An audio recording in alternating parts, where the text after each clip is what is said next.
আজ আমাদের আলোচ্য বিষয়ে চলতরিৎ। এখানে দেখতে পাচ্ছি কয়েকটা কাগজের টুকরো পড়ে আছে। এটা দেখছো কি চিরুনি। এবার যদি চুলটা বারবার আঁচড়ানো হয়, দিয়ে চিরুনিটাকে যদি কাগজের টুকরোগুলোর কাছে নিয়ে যাওয়া হয়, তাহলে কী লক্ষ্য করবো দেখা যাক। এই দেখো কাগজের টুকরোগুলো সব আকর্ষণ হয়ে বেশ কিছু আকর্ষিত হয়ে লেগে গেল। ঠিক আছে, তাহলে কী দেখলাম যে চুল আঁচড়ানোর পর চিরুনিটা যদি কাগজের টুকরোর কাছে নিয়ে যায়, তাহলে কাগজের টুকরোগুলো চিরুনির দ্বারা আকর্ষিত হলো। কী জন্য এই আকর্ষণ বা বিকর্ষণ, এই আকর্ষণের কারণটা কি? এই আকর্ষণের কারণটা হচ্ছে স্থির তড়িৎ। এই আকর্ষণের কারণ হচ্ছে স্থির তড়িৎ। এই যে দুটো বস্তু ঘর্ষণের ফলে একে অপরকে আকর্ষণ করছে,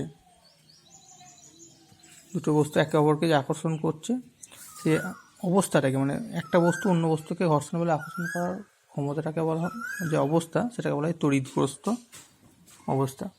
অর্থাৎ বস্তুটিকে বলা হবে তড়িৎগ্রস্ত বস্তু। তড়িৎগ্রস্ত বস্তু। তড়িৎগ্রস্ত বস্তু কি না, ঘর্ষণের ফলে, কি বললাম তাহলে, ঘর্ষণের ফলে যে বস্তু অন্য হালকা বস্তুকে আকর্ষণের বা বিকর্ষণের ক্ষমতা লাভ করে, সেই বস্তুটাকে বলা হয় তড়িৎগ্রস্ত বস্তু। যেহেতু ঘর্ষণের ফলে আকর্ষণ বা বিকর্ষণ ঘটছে, নিশ্চয়ই ঘর্ষণের ফলে বস্তুটিতে এমন না কিছু পরিবর্তন হয়েছে, যার ফলে সেটি আকর্ষণ বা বিকর্ষণের ক্ষমতা লাভ করেছে। এই যে জিনিসটার পরিবর্তনের ফলে আকর্ষণ বা বিকর্ষণের ক্ষমতা লাভ করলো, এইটিকে বলা হয় তড়িতাধান। তাহলে কি, তড়িতাধান হলো বস্তুর এমন এক ভৌত ধর্ম, যার জন্য বস্তুটি কোনো তড়িৎগ্রস্ত বা অনাহিত বস্তুর ওপর বল প্রয়োগ করে। তড়িতাধানে আমরা আরেকটা বিকল্প সংজ্ঞা জানবো, মানে কীভাবে তড়িতাধান বোঝা যায়। তো মহাবিশ্বের যে কোনো দুটো ভর পরস্পরকে তো আকর্ষণ করে। এই আকর্ষণ দুটো যদি বস্তু হয়, এই দুটো যদি দুটো ভর হয়, তাহলে আকর্ষণ করে। তাহলে এই যে আকর্ষণ, মহাবিশ্বের বস্তু দুটো আকর্ষণ করছে কিসের জন্য না, এদের কি, এদের মানে কোন মূল ধর্মটা আর এদের মধ্যে আছে, যার জন্য একটা কোনো অপর কণাকে আকর্ষণ করছে, সেটা হচ্ছে ভর। মহাবিশ্বের দুটো যে কোনো বস্তুকে আকর্ষণ করে, তার মূল বা মৌলিক কারণ হচ্ছে ভর থাকে বলে। তেমনই ধরো একটা ফোটন আর একটা ইলেকট্রন আকর্ষণ করে। একটা ফোটন একটা ইলেকট্রন একে অপরকে কী করে, কাছে টানে, দুজনে আকর্ষণ করে।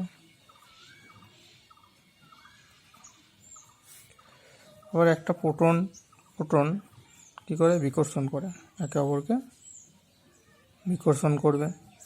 আবার একটা ইলেকট্রনও একে অপরকে বিকর্ষণ করে।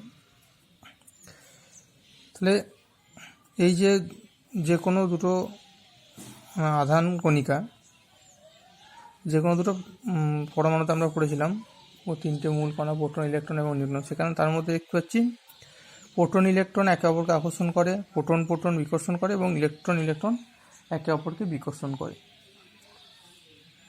এই যে পরস্পরকে আকর্ষণ বা বিকর্ষণ করছে যে বলের জন্য, সেটাকে বলা হয়, এই বলটাকে, আকর্ষণ বা বিকর্ষণ বল যেটা করে, সেটাকে বলা হয় তড়িৎ বল। এটা হচ্ছে তড়িৎ বল। আর পদার্থের যে ধর্মের জন্য এই তড়িৎ বল ক্রিয়া করে, সেটাই হচ্ছে তড়িতাধান। তড়িতাধানের দুটো সংজ্ঞা দেখলাম, এটা যে কোনো একটা তোমরা বললেই হবে, দুটোই সঠিক কারণ আর কি। এবার দেখব তড়িতাধান কোন রাশি, স্কেলার না ভেক্টর, এর একক এবং এর মাত্রা সম্পর্কে জানবো। তো কি দেখছি না, তড়িতাধান একটা হচ্ছে স্কেলার রাশি, যেটির মান আছে কোনো নির্দিষ্ট অভিমুখ নেই। এর সিজিএস পদ্ধতিতে একক হচ্ছে স্থির তড়িৎ একক, বা সংক্ষেপে আমরা এটাকে ইএসইউ বলি। এসআই পদ্ধতিতে একক কুলম্ব, এবং এর মাত্রা হচ্ছে IT, capital I capital T. আগেই বললাম একটা প্রোটন একটা ইলেকট্রনকে আকর্ষণ করে, বা একটা প্রোটন একটা প্রোটনকে বিকর্ষণ, এবং একটা ইলেকট্রনকে বিকর্ষণ করে। এই যে আকর্ষণ বা বিকর্ষণ বল, অর্থাৎ সমাধান পরস্পরকে বিকর্ষণ এবং বিপরীতাধান পরস্পরকে আকর্ষণ করছে, এটা ফরাসি বিজ্ঞানী চার্লস কুলম্ব সর্বপ্রথম লক্ষ্য করেন এবং এর আকর্ষণ বা বিকর্ষণের বলের মানটা নির্ণয় করেন।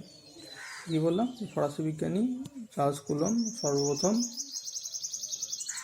এই আকর্ষণ বা বিকর্ষণ বলের মান নির্ণয় করেন এবং এ সম্পর্কে তিনি যে সূত্রটি প্রকাশ করেন সেটি কুলম্বের সূত্র নামে পরিচিত। কুলম্বের সূত্রটি কেবলমাত্র বিন্দু আধানের ক্ষেত্রেই প্রযোজ্য হবে। সূত্রটি কি না, দুটি স্থির বিন্দু আধানের মধ্যে পারস্পরিক আকর্ষণ বা বিকর্ষণ বল আধান দুটির গুণফলের সমানুপাতিক এবং আধান দুটির মধ্যবর্তী দূরত্বের বর্গের ব্যস্তানুপাতিক।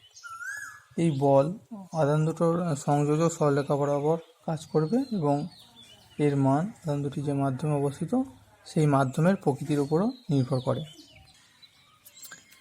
ধরলাম দুটো আধান Q1 আর একটা আধান Q2 পরস্পর থেকে r দূরত্বে অবস্থিত। এখন আধান দুটোর মধ্যে ক্রিয়াশীল বল যদি F হয় তাহলে কুলম্বের সূত্রানুসারে আমরা বলতে পারি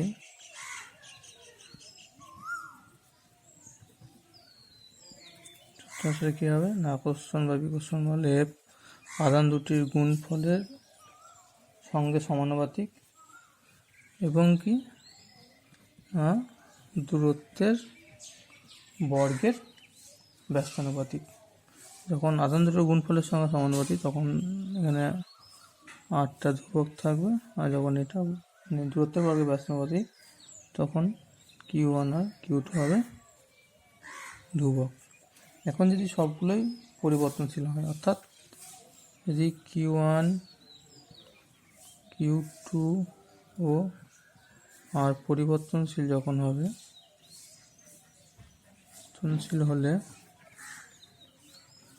আমরা কি লিখতে পারি, সূত্র অনুসারে এটা তখন দাঁড়াবে F সমানুপাতিক Q1 Q2/r²। এবার যখন সমানুপাতিক চিহ্ন তুলব তখন একটা ধ্রুবক দিয়ে গুণ করতে হবে, তাহলে F সমান হবে K ড্যাশ Q1 Q2/r²। এখানে কি না, K ড্যাশ হচ্ছে একটা সমানুপাতিক ধ্রুবক, সমানুপাতিক ধ্রুবক। এই K ড্যাশের মানটা মাধ্যমের প্রকৃতি এবং ব্যবহৃত একক অর্থাৎ কোন পদ্ধতিতে আমরা একক ব্যবহার করছি সিজিএস নেশায় তার উপর নির্ভর করবে। সিজিএস পদ্ধতিতে বা সেভাবে বায়ু মাধ্যম বা শূন্যস্থানে K ড্যাশের মানটা হয় 1। তাহলে এখন এই সিজিএস পদ্ধতিতে কুলম্বের সূত্রটা হবে F সমান K ড্যাশের মানটা 1 হবে, তাহলে Q1 Q2/r²। ঠিক আছে, এখন ধরো যদি সবগুলো একক করি, মানে কীরকম, যে Q1 সমান Q2 সমান ধরলাম Q এবং যদি আরটা 1 সেন্টিমিটার হয় তাহলে কি পাবো 1 সেন্টিমিটার, এবং এফটির মানটাও যদি 1 ডাইন ধরে নিলাম, 1 ডাইন হলে তাহলে দেখো কী পাচ্ছি, তাহলে Q1 আর Q2 জায়গায় আমরা Q বসাবো, আর এর জায়গায় বসাবো 1 সেন্টিমিটার, আর এফের জায়গায় 1 ডাইন। এগুলো বসালে পাবো দেখবে Q² সমান 1 বা Q সমান হচ্ছে ±1। তাহলে Q এর সংজ্ঞাটা কী পাবো, অর্থাৎ আধানের কি না, শূন্যস্থানে বা বায়ু মাধ্যমে সমপ্রকৃতির ও সমমানের দুটো বিন্দু আধান পরস্পর 1 সেন্টিমিটার ব্যবধানে থেকে যদি পরস্পরের উপর 1 ডাইন বল বিকর্ষণ বল প্রয়োগ করে, তবে প্রত্যেকটা আধানকে সিজিএস পদ্ধতিতে ধরা হবে 1 স্থির তড়িৎ একক বা 1 ইএসইউ বা 1 স্ট্যাট কুলম্ব বলা হয়। যদি এসআই পদ্ধতিতে দেখি আমরা, এসআই পদ্ধতিতে K ড্যাশের মানটা হচ্ছে 9 × 10⁹ newton metre square coulomb to the power -2। ঠিক আছে, তাহলে এখন সমীকরণটা কী হবে, সমীকরণটি দাঁড়াবে এফ সমান 9 into 10⁹ into Q1 Q2 by r square. এখন একইভাবে যদি সংখ্যাটা দেখি আমরা, Q1 সমান Q2 সমান কিউ এসআই বলে 98 1 মিটার হলে, এবং এফটা তখন হবে 1, বলো এফের মানটা কত হবে তখন? দেখো এই দুটো এক আর এটা এক হলে এফের মানটা হবে 9 ইন্টু 10⁹ মিটার, 9 ইন্টু 9 নিউটন। ঠিক আছে, এটা হলে তখন কি পাবো না, কিউ স্কোয়ার সমান হবে, এইগুলো হলে কিউ স্কোয়ার সমান পাবো আমরা কত হবে বলো, 1, বা কিউটা হবে +-1। অর্থাৎ এসআই পদ্ধতিতে সংজ্ঞা দিতে গেলে বলতে পারি যে শূন্যস্থানে বা বায়ের মাধ্যমে সমপ্রকৃতির ও সমমানের দুটি বিন্দু আধান 1 মিটার ব্যবধানে পরস্পরের উপর যদি 9 ইন্টু 10⁹ নিউটন বিকর্ষণ বল প্রয়োগ করে, তবে প্রত্যেকটি আধানকে এসআইতে 1 কুলম্ব বলা হয়।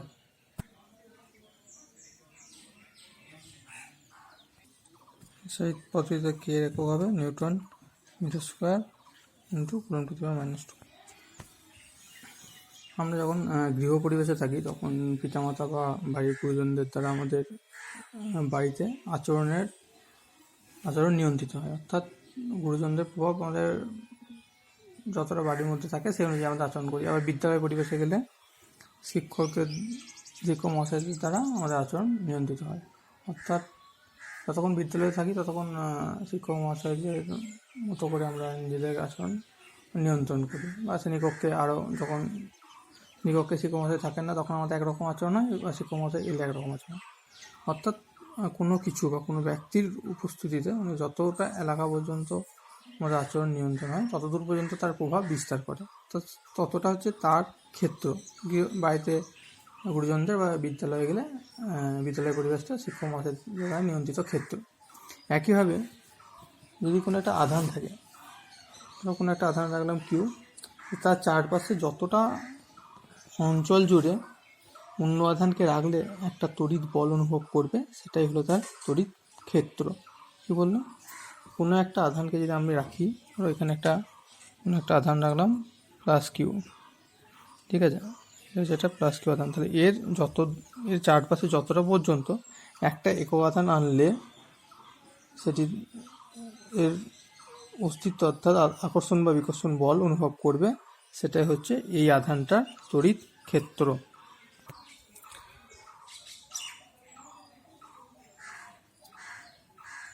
এরপর আমরা জানব তড়িৎ বিভব কি না, এরপর জানবো আমরা তড়িৎ বিভব।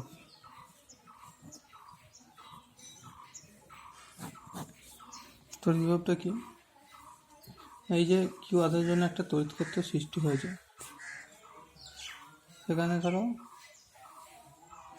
তার থেকে কিছু দূরত্বে যদি আমরা একটা আধান রাখি, সেটা একটা যদি দুটো ধনাত্মক আধান হয় তাহলে একটা বিকর্ষণ বল অনুভব করবে। এইবার ওই আধানটিকে ছবি এঁকে দেখি, আর এখানে +Q আধান আছে, এবার এখান থেকে এইখানে ধরো এই বিন্দুটা বললাম এটা ও বিন্দুতে আছে আধানটা, আর এটা ধরো ডি বিন্দুতে আমি একটা এটা 1 একক ধনাত্মক আধানকে আমি রাখলাম, ঠিক আছে, দুটোই ধনাত্মক আধান। তাহলে এবার যদি এটা কি করবে, এর ক্ষেত্রের মধ্যে থাকলে এটা বিকর্ষণ বল অনুভব করবে, ঠিক আছে। এবার ধরো যদি আমি এটাকে বিকর্ষণ বল মানে কাটিয়ে এর কাছে নিয়ে যেতে চাই, তাহলে বিকর্ষণ করবে। তাহলে যদি কাছে নিয়ে যেতে হয় তাহলে কী করতে হবে, আমাকে বল প্রয়োগ করতে হবে, অর্থাৎ কাজ করতে হবে একটা। এর ধরো এর অভিমুখে মানে ডিও অভিমুখে আমি খানিকটা সরিয়ে এখানে ই বিন্দুতে নিয়ে আসতে চাইছি, আধানটাকে নিয়ে এলাম ই বিন্দু থেকে, এই আধানটাকে সরিয়ে নিয়ে এলাম ই বিন্দুতে। তাহলে আমাকে খানিকটা কাজ করতে হবে, কতটা কাজ করতে হবে, ইডি সরানোর জন্য যে কাজ সেইটা আমাকে করতে হবে। এই কার্যটাই বললাম, এই যে কার্যটা শক্তিটা স্থিতি শক্তিতে রূপান্তরিত হলো, এই কার্যটাই এর মধ্যে তড়িৎ বিভব হিসাবে সঞ্চিত থাকবে। তাহলে কি উদাহরণটা কীরকম হচ্ছে, ধরো এটা এখানে +Q আধান আছে ও বিন্দুতে, তাহলে ধরো খাতাটা জুড়ে এর প্রভাবটা আছে, ডি বিন্দুতে একটা প্লাস কিউ প্লাস একক আধান মানে একটা একক ধনাত্মক আধান রাখা আছে। তাহলে এই প্লাস কিউ আধানের জন্য ডি বিন্দুতে রাখা আধানটি বিকর্ষণ বল অনুভব করবে। এখন এই বিকর্ষণ বলে যদি আমরা এই বিকর্ষণ বলের বিরুদ্ধে আধানটাকে নিয়ে যেতে হয় তাহলে কিছু বল প্রয়োগ করতে হবে, অর্থাৎ কিছু কার্য করতে হবে। যদি সরণ হচ্ছে তাহলে ডি থেকে ইতে নিয়ে যেতে গেলাম, এই যে কার্য ইডি পরিমাণ সরণের জন্য যে কার্য সেটাকে আমরা ই বিন্দুতে তড়িৎ বিভব বলতে পারি। সংজ্ঞাটা কী বলতে হবে এইভাবে, তাহলে অসীম দূরত্ব থেকে একটি একক ধনাত্মক তড়িতাধানকে তড়িৎ ক্ষেত্রের কোনো বিন্দুতে আনতে যে কাজ করতে হয় তাকে তড়িৎ ক্ষেত্রের ওই বিন্দুতে তড়িৎ বিভব বলা হয়। এবার আমরা জানবো বিভব প্রভেদ। দেখো আর বিন্দুর বিভব ভিআর এবং এস বিন্দুর বিভব ভিআর কথাটির অর্থ কী না, অসীম দূরত্ব থেকে একক ধনাত্মক আধানকে আর বিন্দুতে আনতে কৃতকার্য করতে হচ্ছে ভিআর, এবং অসীম দূরত্ব থেকে একক ধনাত্মক আধানকে এস বিন্দুতে আনতে গেলে কৃতকার্য করতে হয় ভিএস। এবার আমরা যদি একক আধানকে একক ধনাত্মক আধানটিকে আর বিন্দু থেকে সরিয়ে এস বিন্দুতে আনতে হয় তাহলে কত কৃতকার্য করতে হবে? কৃতকার্য পরিমাণটা হবে V S minus V R. V S minus V R সমানই হবে ভিএসআর। এইটাই হচ্ছে কি না আর ও এস বিন্দুর মধ্যে বিভব প্রভেদ। আর ও এস বিন্দুর মধ্যে বিভব প্রভেদ। এখন যদি কিউ আধানকে আর থেকে এসে আনতে হয়, কিউ একটা আধানকে আর থেকে এসে আনতে কত কৃতকার্য? এসে আনতে কৃতকার্য কত হবে? সমান হবে তোমার W1 যদি নাম দিই আধান ইন্টু বিভব প্রভেদ, তাহলে কিউ ইন্টু ভিএস আর। তাহলে বিভব প্রভেদের সংজ্ঞাটা কি দিতে পারি আমরা? W1 by Q. তাহলে সিজিএস পদ্ধতিতে কিউ একই এসইউ আধান এবং কৃতকার্যটা এক আর হলে ভিএস অর্থাৎ বিভব প্রভেদটা হবে এক ইএসইউ বিভব। অর্থাৎ যদি ভাষায় বলি কী বলবো, তড়িৎ ক্ষেত্রে অবস্থিত একটি বিন্দু থেকে অপর একটি বিন্দুতে একই এসইউ ধনাত্মক আধানকে নিয়ে যেতে যদি এক আর কার্য করতে হয় তাহলে ওই বিন্দুর বিভব প্রভেদকে এক ইএসইউ বিভব প্রভেদ বলা হবে। একইভাবে যদি এসআই পদ্ধতিতে বললে আমরা, এসআইতে বললে কিউটা হবে 1 কুলম, W1টা হবে 1 জুল, তাহলে ভিএসআরটা হবে 1 জুল বাই 1 কুলম, তখন এটাকে বলবো 1 ভোল্ট। অর্থাৎ এসআই পদ্ধতিতে কী বলবো না, তড়িৎ ক্ষেত্রে অবস্থিত একটি বিন্দু থেকে অপর একটি বিন্দুতে 1 কুলম ধনাত্মক আধানকে নিয়ে যেতে যদি 1 জুল কার্য করতে হয় তাহলে ওই বিন্দুর বিভব প্রভেদকে 1 ভোল্ট বলা হয়। ঠিক আছে, এবার আমরা সিজিএস আর এসআই পদ্ধতিতে বিভবের একক একটা ইএসইউ বিভব একটা ভোল্ট এই দুটোর মধ্যে সম্পর্কটা জানবো। মনে রাখবে কি না, 1 ইএসইউ বিভব সমান হচ্ছে 300 ভোল্ট।